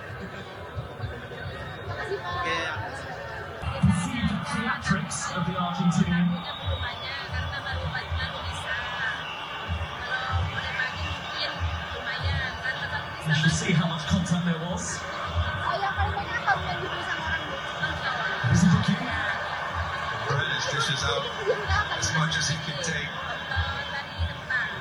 What it is, he didn't catch him, it was the follow through. That could be a little payback for a couple of knocks that he's probably received from Paredes. Pedagang asongan berharap kegiatan nonton bareng dapat terus digelar hingga babak final. Selain menghadirkan hiburan bagi masyarakat, keramaian penonton dinilai mampu menggerakkan ekonomi kecil dan memberikan tambahan penghasilan bagi pedagang asongan di sekitar lokasi. Zain Kafila dari Samarinda melaporkan. Kita beralih ke informasi selanjutnya. Berlokasi di gedung Kemenko 1, Otorita IKN bersama Bank Indonesia menyelenggarakan kegiatan donor darah bagi masyarakat umum. Kegiatan ini diisi dengan pembekalan materi donor darah sebagai bentuk dukungan OIKN dalam mendukung dan mendorong kualitas kesehatan di Nusantara. Berikut informasi selengkapnya. Otorita Ibu Kota Nusantara bersama Bank Indonesia menyelenggarakan kegiatan donor darah yang terbuka bagi masyarakat umum. Kegiatan yang berlangsung di gedung Kemenko 1 ini diawali dengan edukasi kesehatan dan ditutup dengan kegiatan donor darah. Deputi Bidang Sosial Budaya dan Pemberdayaan Masyarakat OIKN Alimuddin menjelaskan, kegiatan ini menjadi rutinitas dan pengembangan layanan kesehatan di Ibu Kota Nusantara. Ya, yang pertama donor darah ini menjadi habit kita ya. Oleh karenanya kita lakukan setiap 3 bulan sekali. Kemudian tentu kita tidak jalan sendiri, kita berkolaborasi dengan Bank Indonesia. Ke depan layanan kesehatan di Ibu Kota Nusantara ini kan layanan kesehatan yang paripurna. Salah satu peserta donor darah juga mengaku merasakan manfaat mengenai pentingnya donor darah bagi kesehatan tubuh. Alhamdulillah badan tuh ngerasa sehat, seger, bugar gitu ya kan. Jadi harapan terhadap rutinitas kegiatan donor ini kan 4 bulan atau 3 bulan mungkin setiap ada event atau tidak ada event itu bisa dilakukan rutin ya kan, dan itu terbuka lah untuk umum. Melalui kegiatan ini, OIKN berkomitmen untuk terus hadir dalam aksi kemanusiaan sekaligus mendukung IKN sebagai pusat pelayanan kesehatan yang berstandar internasional. Dari Ibu Kota Nusantara, Tim Liputan TVRI melaporkan. Ya, demikian informasi yang dapat kami sampaikan dari Kalimantan Timur. Kembali ke studio Kalimantan Selatan, Dila dan Cisa. Timur, sekarang kita beralih ke Kalimantan Tengah, di mana di sana sudah ada Rahmadani Fitrianti. Ya, silakan untuk informasinya, Fitri. Baik, Cisa dan Dila, kita langsung saja ke informasi yang pertama dari Kalimantan Tengah. Menjelang dimulainya tahun baru, aktivitas belanja perlengkapan sekolah mulai meningkat. Sejumlah toko buku di Pangkalan Bun, Kabupaten Kota Waringin Barat dipadati warga yang mempersiapkan kebutuhan anak-anak untuk kembali masuk sekolah. Berikut informasinya. Dalam beberapa hari terakhir, pengunjung mulai memadati sejumlah toko buku. Salah satunya toko buku Nirwana di Pangkalan Bun. Pemilik toko Mustafa Ba'asir mengaku jumlah pembeli terus meningkat dibanding hari biasa. Beragam perlengkapan sekolah menjadi barang yang paling banyak dicari, mulai dari buku tulis, pensil atau pulpen, penggaris hingga perlengkapan alat tulis lainnya. Selain itu, sebagian pelanggan juga memanfaatkan momen ini untuk membeli perlengkapan kantor. Yang umum, yang utama itu adalah alat sekolah. Untuk keperluan alat tulis anak-anak sekolah, buku, ballpoint, pensil, penghapus, dan orotan dan mistar. Kalau dulu mungkin terfokus di tempat kita, tapi sekarang sudah terbagi karena di jalur kita ini ada toko alat tulis selain punya kita. Yang pasti ramai aja Pak ya? Ya, tetap ramai. Tetap ramai. Ramainya aktivitas belajar ini menjadi tanda dimulainya persiapan masyarakat menyambut tahun ajaran baru, sekaligus membawa peningkatan penjualan bagi para pedagang alat tulis dan perlengkapan sekolah. Dari Pangkalan Bun, Yepta melaporkan.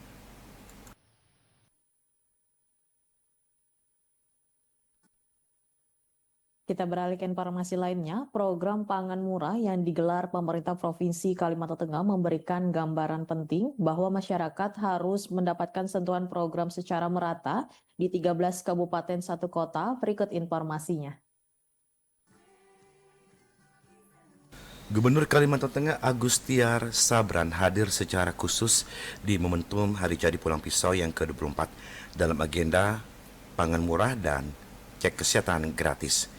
Didampingi para pejabat tinggi lainnya, pangan murah digelar di Stadion Haji Muhammad Sanusi dengan menyediakan berbagai barang kebutuhan pokok. Ribuan warga rela antri berjam-jam untuk mendapatkan berbagai barang yang mendapatkan subsidi hingga 40%, termasuk gas LPG yang hanya ditebus Rp15.000. Sementara itu, Wakil Gubernur juga menegaskan bahwa pangan murah merupakan bagian dari pemerataan serta pengendalian kenaikan harga yang sering terjadi di tengah masyarakat. Mama di belakang berapa harganya? Pun tanya, ingin ke LPG, udah tuh 15.000 aja. Iya jadinya. Nah, itu 15.000 jadinya kan. Meskipun Bapak dan Ibu sekalian, kita mengetahui bahwa kondisi bangsa dan negara kita ini sedang dalam keadaan mungkin menghadapi situasi akibat situasi global, ya, terjadinya kelangkaan, tetapi pemerintah Provinsi Kalimantan Tengah, Pak Gubernur melalui kebijakan yang sangat bijak sekali terus memperhatikan kepentingan. Disebutkan bahwa agenda Gubernur juga akan terus dilakukan di berbagai wilayah Kalimantan Tengah dalam mendukung pengendalian inflasi di wilayahnya serta pengobat rindu bersama masyarakat. Dari Pulang Pisau, Suratman melaporkan.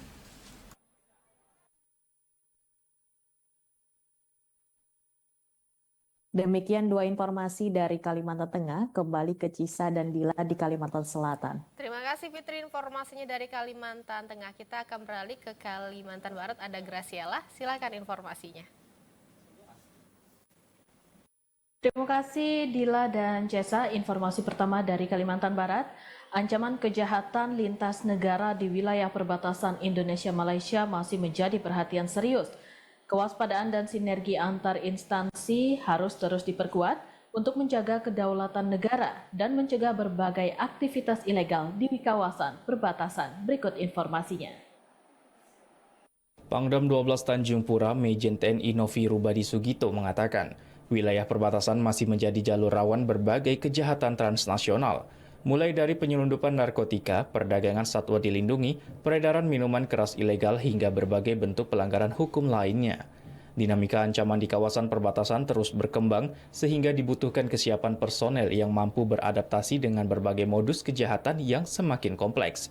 Setiap pelaksanaan operasi selalu dilakukan evaluasi secara menyeluruh agar menjadi bahan perbaikan dalam meningkatkan efektivitas pengamanan perbatasan pada penugasan berikutnya. Daerah wilayah perbatasan itu juga memerlukan perhatian atensi sebagai aspek kedaulatan wilayah negara Republik Indonesia. Tentunya kita harus menjaga teritorial yang ada karena itu adalah salah satu entry masuknya kegiatan-kegiatan transnational crime dalam bentuk narkoba maupun hewan langka, minuman, miras dan sebagainya. Pangdam 12 Tanjung Pura, Majen TNI Novi Rubadi Sugito menegaskan, pengamanan perbatasan merupakan bagian penting dalam menjaga kedaulatan negara. Melalui evaluasi berkelanjutan dan penguatan sinergi antar lembaga, diharapkan berbagai ancaman kejahatan transnasional di wilayah perbatasan dapat dicegah secara lebih optimal.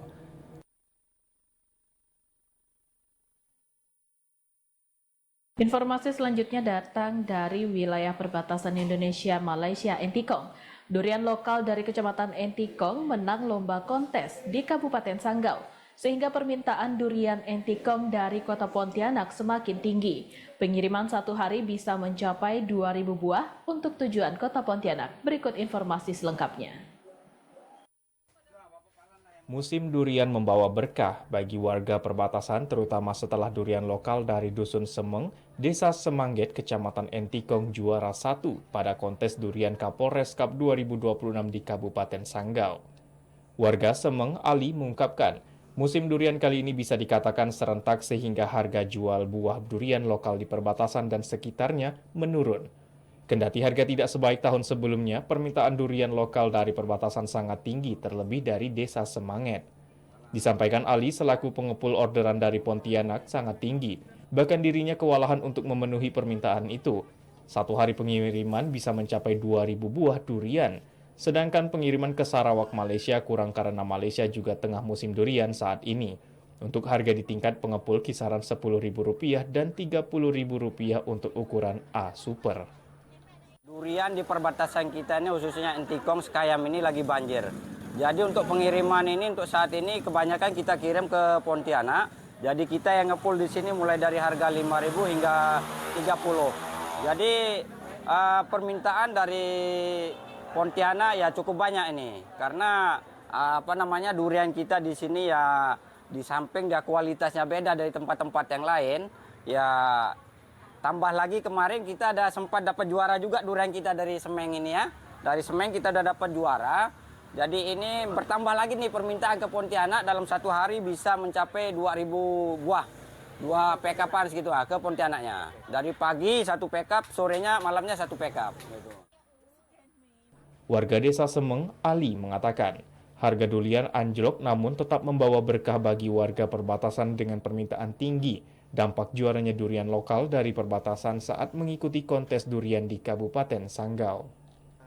Dari perbatasan Indonesia-Malaysia, Agus Alfian melaporkan.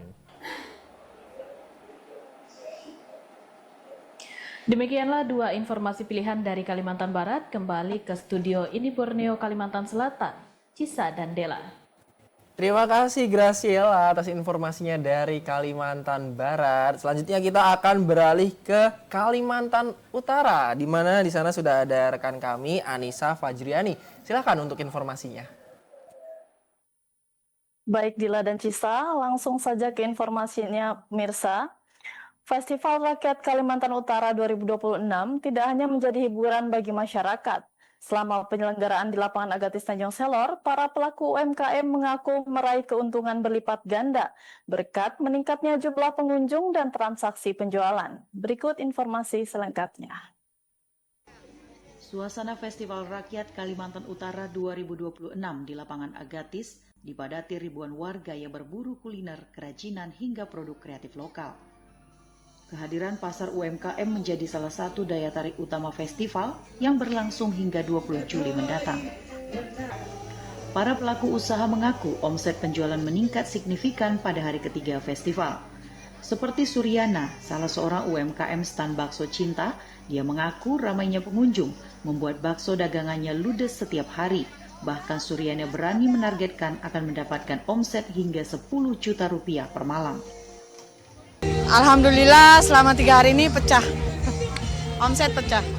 Berapa persen kira-kira ini? Naik drastis sih dari hari biasa di warung, mungkin naik 80% lah. Sebenarnya targetnya kalau event begini 10 satu malam. Harapannya sih lebih sering diadakan karena ini saya rasa di lapangan Agatis sudah hampir 2 tahun nggak ada event. Makanya kita UMKM begitu ada muncul event langsung pembeli juga seperti itu, masyarakat kan karena baru ada event lagi makanya langsung door pecah. Festival Rakyat Kalimantan Utara 2026 menjadi bukti bahwa sebuah perayaan rakyat juga mampu menjadi penggerak ekonomi bagi para pelaku UMKM. Ramainya pengunjung tahun ini membawa harapan baru sekaligus keuntungan yang berlipat ganda bagi para UMKM. Tim Liputan TVRI Kalimantan Utara dari Bulungan melaporkan. Demikian informasi yang telah kami sampaikan dari Kalimantan Utara. Kembali ke Dila dan Cisa di studio Kalimantan Selatan. Makasih juga untuk rekan-rekan yang sudah hadir dan memberikan informasinya dari studionya masing-masing dan selamat bertugas kembali. Baik pemirsa, setelah ini kami masih memiliki satu segmen lagi di mana kita akan memberikan kekhasan Borneo, di mana nanti untuk pemirsa mungkin yang ingin liburan ya, walaupun liburannya udah habis ya Dila. Betul, tapi nggak apa-apa, akhir tahun bentar lagi. Oh iya, bener banget. Tapi semuanya itu akan kami informasikan setelah jeda yang berikut.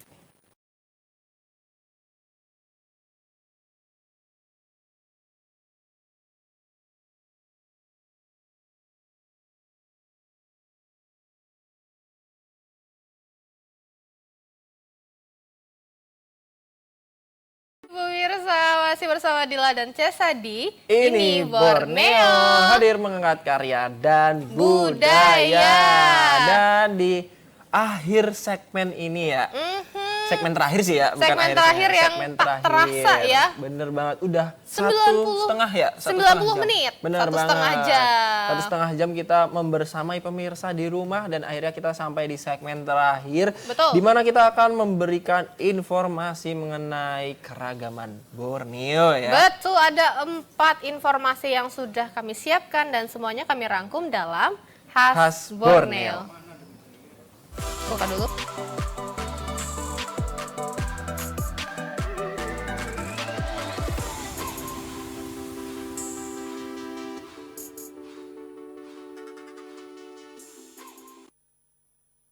Pemirsa, mengawali informasi dari khas Borneo datang dari Kalimantan Selatan, pemirsa.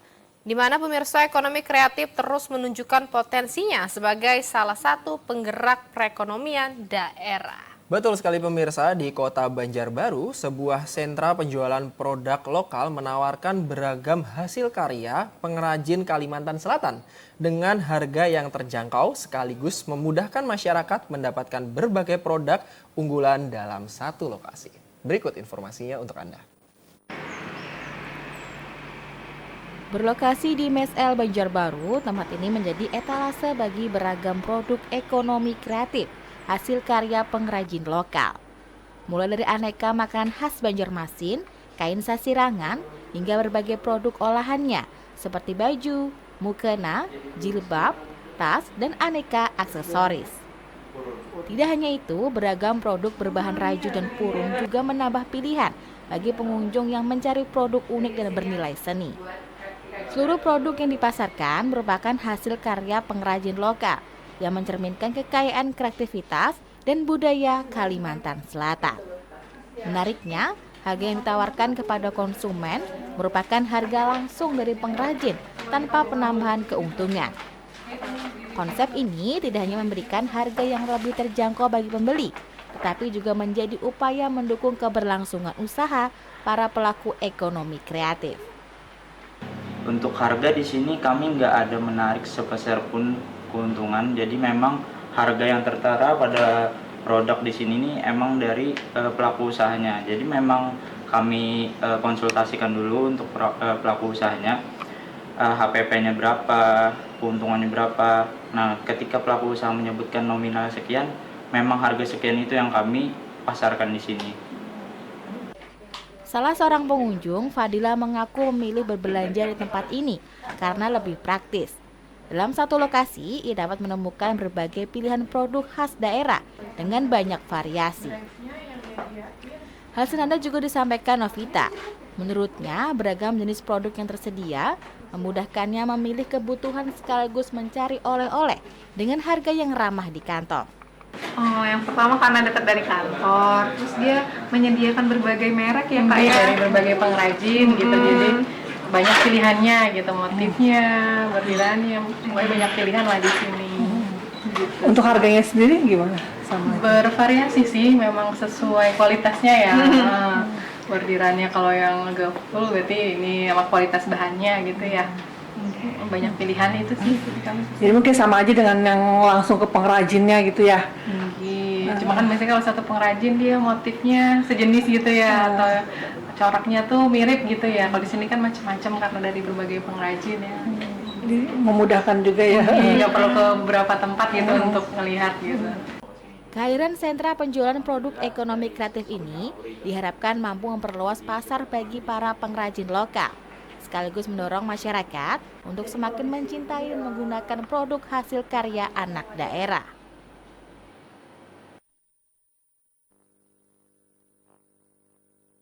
Kayaknya cocok banget dah buat aku yang misal nih ya, besok aku mau mudik gitu. Betul. Cocok banget ya sih ke sana? Cocok banget, Cesa.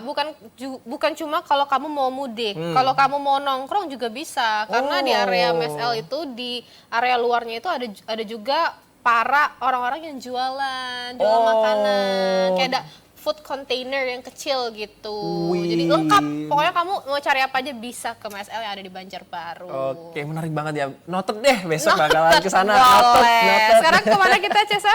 Kita akan beralih ke informasi dari Kalimantan Timur, di mana di balik ukurannya yang mini, RC Offroad menawarkan tantangan yang tidak kalah seru dengan kendaraan off-road sesungguhnya. Betul sekali pemirsa, hobi yang populer ini bukan hanya menjadi sarana hiburan, namun juga melatih konsentrasi, ketangkasan, serta kemampuan strategi dalam menaklukkan beragam rintangan. Berikut selengkapnya.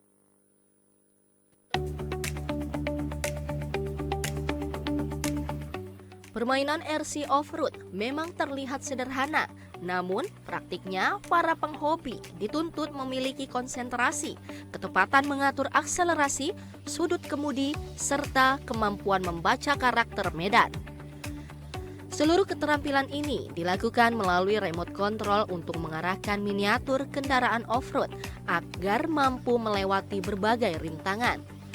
Dalam komunitas RC Off-Road, terdapat 3 kelas yang sering dipertandingkan, yaitu kelas Lexan skala 1 berbanding 9, kelas FFA, dan kelas Hard Body. Masing-masing memiliki karakteristik bodi, modifikasi, serta tingkat kesulitan yang berbeda, sehingga memberikan tantangan tersendiri bagi para penghobi. Sejumlah penghobi RC Off-Road di Kalimantan Timur aktif mengikuti berbagai event yang diselenggarakan di berbagai daerah. Setiap lokasi menyajikan medan buatan dengan karakter berbeda, mulai dari tanjakan terjal, bebatuan, lumpur, hingga jembatan sempit. Kondisi ini menuntut kepiawaian peserta untuk menemukan jalur terbaik agar kendaraan dapat mencapai garis akhir. Yang tanjakan curam itu sangat rawan terguling kan mobil itu, jadi diperlukan memang keterampilan khusus itu untuk bisa bagaimana caranya mobil kita tidak terguling. Walaupun nanti terguling, kita bisa bantu pakai win untuk recovery-nya. Seperti itu. Lumpur itu pasti. Jadi itu salah satu yang menantang, paling ekstrim. Lumpur yang pekat, betul-betul seperti mobil aslinya.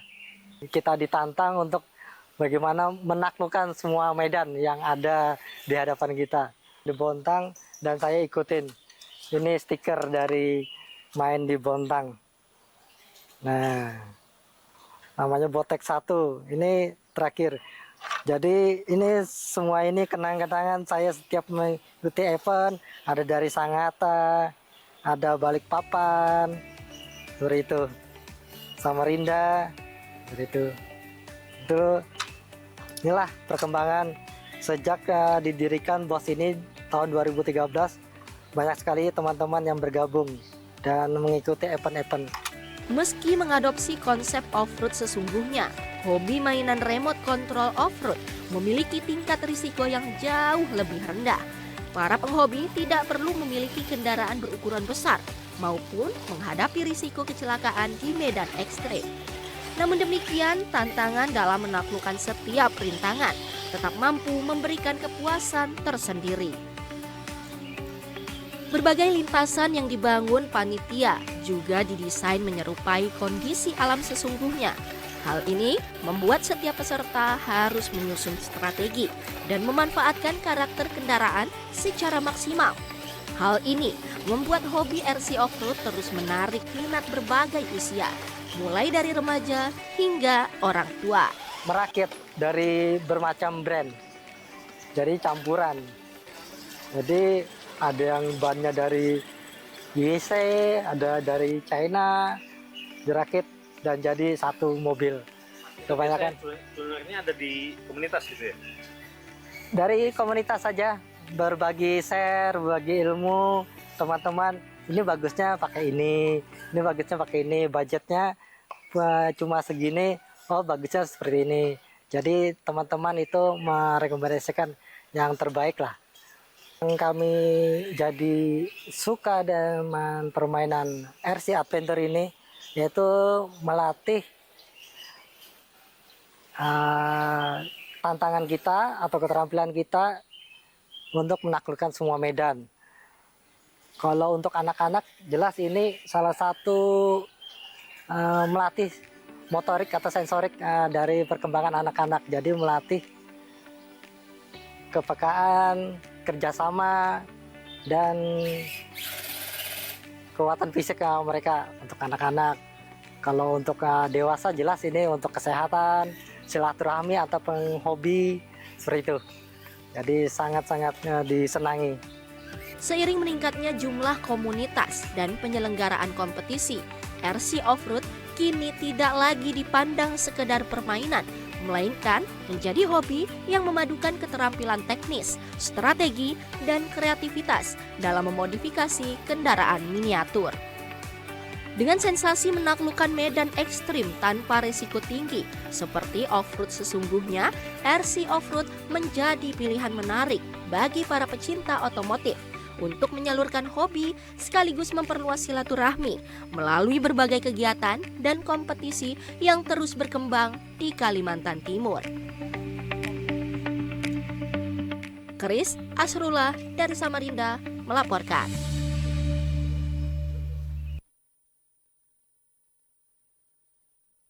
Ini nih cocok banget buat balita umur 24 tahun. 24 tahun umur Cesa ya. Dan pemirsa, asal pemirsa tahu aja itu Cesa udah gatel banget pengen nyobain, walaupun dia cuma ngeliat. Iya, tapi sekarang udah ada ini, udah ada kayak di medsos tuh ya, biasanya live nih.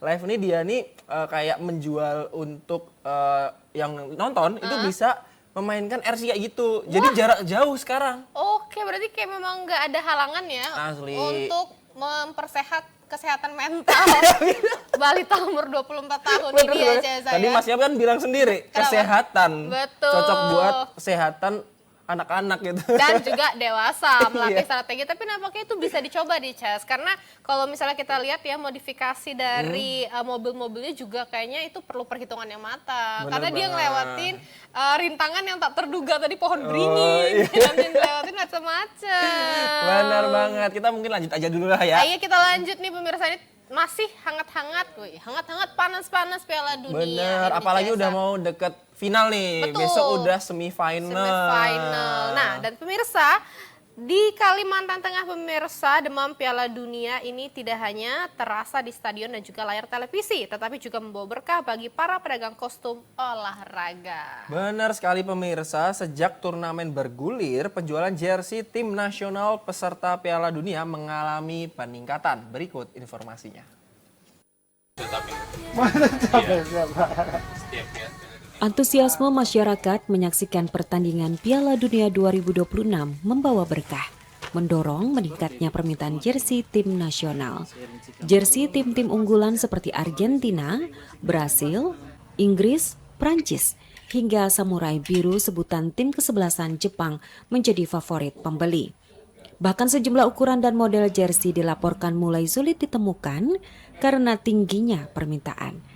Salah satu pedagang seragam olahraga di kawasan Jalan Sundoro, Palangkaraya, Aji Setia mengaku penjualan meningkat signifikan dibanding hari biasa. Banyak pembeli membeli jersey untuk mendukung tim favorit saat menyaksikan pertandingan bersama keluarga maupun teman. Menurut Aji, penjualan bahkan meningkat hingga 2 kali lipat. Di toko miliknya, pembelian dapat langsung memesan name set, nama pelanggan atau pemain favoritnya. Ya alhamdulillah meningkat, momen ya Pak, ini Piala Dunia jadi antusias, pelanggan itu meningkat untuk nobar, untuk memeriahkan seperti itu. Ya bisa 50-100% sih meningkatnya. Barangnya aja lagi yang kurang ya, apalagi klub-klub yang negara-negara yang lagi menang itu biasa antusiasnya yang naik. Kalau kalah ya pasti menurun seperti itu. Pasti fans-fans itu mencari mana yang negara yang menang. Kalau negara yang kalah tuh ya mungkin menurun, jadinya seperti itu, tidak terlalu dicari. Negara-negara mana aja Pak yang biasa paling Yang pasti ya seperti menang kan, kayak yang lagi heboh mungkin ya kayak Argentina, Prancis, terus Spanyol, dan kebetulan kan tadi malam Portugal menang. Nah mungkin antusiasnya mungkin lagi naik nih karena Portugal. Kalau kalah mungkin nggak terlalu gimana gitu. Kalau harga sih, kalau jersey ini mulai dari 130.000, bervariasi sih sebenarnya. Bisa sampai ada yang 300. Itu tergantung apanya Pak? Tergantung versinya. Sementara itu salah satu penggemar sepak bola, Suryadi, mengatakan ia sengaja memborong 3 lembar jersey sekaligus dengan negara berbeda agar bisa berganti kostum saat negara unggulannya tampil. Biasanya kalau nonton misalnya Brasil lawan apa gitu kan, kita pakai baju Brasilnya. Terus Argentina lawan siapa, kita pakai Argentina kan gitu. Kalau Argentina pakai Brasil, lawan Brasil berarti pakai dua-duanya. Untuk tahun 2026 ini Pak, Piala Dunia ini Pak, kira-kira negara favorit mana Pak yang menurut Bapak akan menang ini Pak? Dan harapannya apa Pak? Belanda. Belanda yang menang Pak ya? Ya karena belum pernah menang dia. Harapannya menang Pak ya? Kalau Belanda menang berarti Indonesia bisa masuk Piala Dunia. Sebagai pemegang hak siar, TVRI akan menyiarkan secara langsung seluruh laga Piala Dunia 2026, mulai dari fase grup hingga partai final. Penggemar bola bisa menyaksikannya melalui 2 kanal utama, yakni TVRI Nasional dan TVRI Sport. Mulyadi dan Ilham Effendi, TVRI Kalimantan Tengah melaporkan. Penjualan jersey. Yes. Wah, kamu udah punya jersey nggak di 2026? Sudah dong. Apa? Lah, apalagi kalau bukan jersey tim King Messi. Wah ya, selalu ya pemirsa, selama kita ini Borneo, ini edisi bola gembira itu selalu di hatinya Cesa itu Bener. Argentina, Messi. Bro. Karena ini tuh aslinya kan Piala Dunia terakhirnya dia gitu. Dan aku kemarin tuh lihat tuh ya kayak di live TikTok loh. Kenapa? Bener kata Mas Yin tadi. Kenapa? Kalau misalnya penjualan jersey kayak gitu tuh semakin tim nasionalnya itu berlanjut terus, bahkan sampai final, itu pasti penjualannya bakalan semakin meningkat gitu. Betul. Kemarin aku beli di harga, ya kan aku bisanya beli yang harga 200 ya. Tapi sekarang kayaknya harganya udah sampai 300. Wow, karena semakin mendekati final semakin mahal berarti iya, ya karena jersey-nya. banyak yang cari gitu kan. I see. Apalagi orang-orang FOMO gitu kan. Sorry. Oh, enggak ngerasa tenang. Orang-orang Nggak yang mungkin pengen merasakan Ikut, euforianya betul, itu. euforianya. Itu biasanya pasti apa sih tim yang jago, mana sih tim yang menang terus. Nah, karena mungkin dia kalau misalnya pakai tim yang nggak jago kan malu gitu kan. Sendirian jadi bingung nanti kalau mau teriak apa gitu iya, kan. Tapi kalau ngomongin Piala Dunia kayaknya memang semaraknya luar biasa banget ya. Bener banget. Apalagi juga TVRI yang menyiarkan Piala Dunia di Indonesia. Dan pemirsa yang mau menonton Piala Dunia pastikan hanya menonton di TVRI Sport dan juga TVRI Nasional. Betul, dan kalau pemirsa kayak ngerasa nonton sendirian kayaknya agak bosen deh, itu bisa datang ke TVRI Kalimantan Selatan di Pol 6 ya. Bener Kita banget. juga ngadain nonton bareng, terus juga ada UMKM yang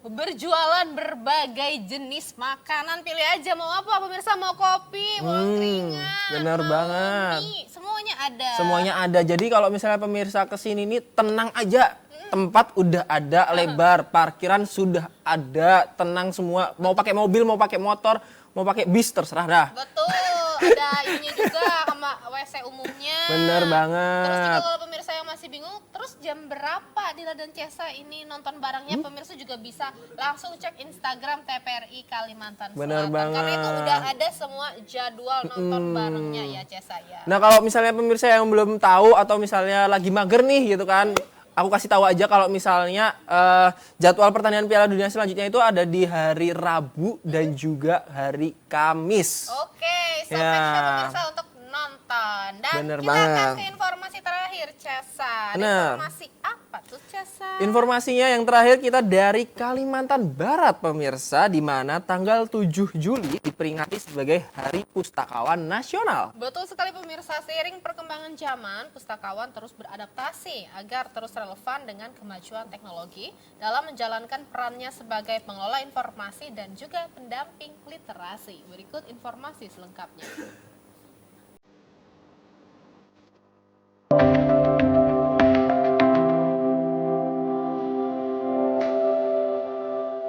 Pernahkah Anda bertanya bagaimana buku-buku di rak perpustakaan selalu tersusun rapi?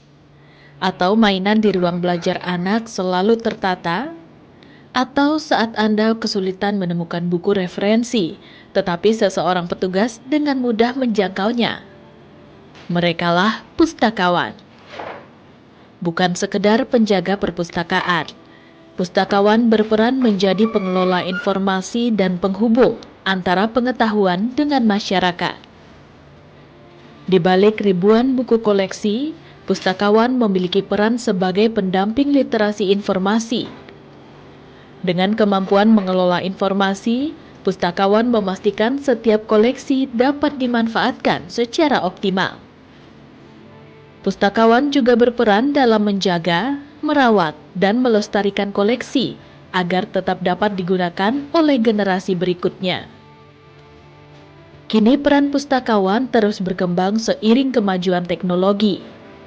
Kepala Dinas Perpustakaan dan Kearsipan Kalimantan Barat, Franzeno, mengungkapkan, Untuk meningkatkan kapasitas pustakawan, pihaknya senantiasa memberikan pelatihan guna mewujudkan pustakawan yang senantiasa beradaptasi dan menguasai perkembangan teknologi.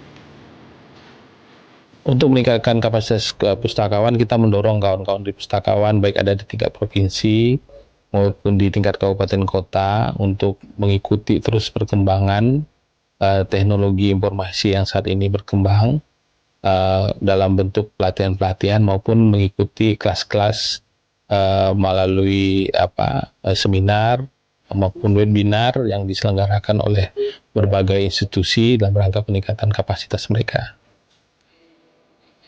Sementara itu, salah seorang pustakawan, Asmi, mengungkapkan, pekerjaan menjadi pustakawan dijalaninya dengan senang. Pustakawan menjadi orang pertama yang membantu pengunjung menemukan informasi yang dibutuhkan, mulai dari pelajar yang mencari referensi tugas sekolah, mahasiswa yang membutuhkan literatur ilmiah, hingga masyarakat umum yang ingin membaca buku agar wawasannya bertambah. Meskipun baru menjalani tugas pustakawan selama 6 bulan, Asmi tak butuh waktu lama untuk beradaptasi dengan peran barunya sebagai seorang pustakawan. Karena kita memang, saya backgroundnya seorang guru, sudah terbiasa juga dengan literasi yang ada di sekolah, buku-buku di perpustakaan sekolah. Memang kita harus setiap hari menggali yang berkaitan dengan bahan koleksi yang terkini atau terupdate. Itu kita tahunya dari pemustaka. Mereka ya mencari buku ini sehingga nanti kita dapat membuatkan list atau daftar buku-buku yang dicari. Peringatan Hari Pustakawan menjadi wujud apresiasi bagi peran pustakawan sebagai ujung tombak dalam mendekatkan masyarakat dengan buku, serta membangun budaya membaca yang berkelanjutan. Melalui peran pustakawan, perpustakaan diharapkan tetap menjadi ruang belajar yang terbuka, relevan, dan mampu menjawab kebutuhan informasi masyarakat di era digital. Tim Liputan TVRI Kalbar melaporkan.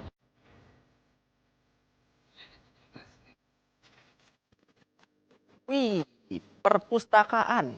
Wah, aku suka banget perpustakaan. Iya kah? Iya.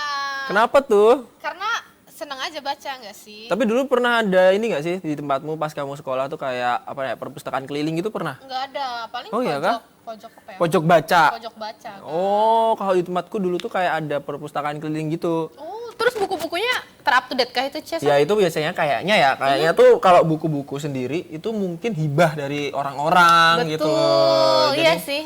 Jadi emang ya orang-orang yang mungkin sudah membaca bukunya sekarang bisa dihibahkan ke perpustakaan gitu. Betul, karena ini ya berbagi ilmu melalui sumbangan buku gitu. Tapi kita harapkan juga semoga ya dengan adanya pustakawan, terus juga perpustakaan yang sudah digital sekarang, terus sudah tersebar di banyak daerah juga dapat meningkatkan literasi para generasi-generasi muda, karena aku percaya bahwa literasi itu adalah fundamental yang penting banget begitu bagi kita semua dalam berkehidupan. Dan pemirsa, informasi dari Kalimantan Barat tadi sekaligus mengakhiri perjumpaan kita di Ini Borneo. Betul, jangan lupa saksikan Ini Borneo setiap Senin sampai hari apa? Jumat dari jam 10 hingga 12 siang. Dila pamit. Cesa juga pamit, bye. Sampai jumpa.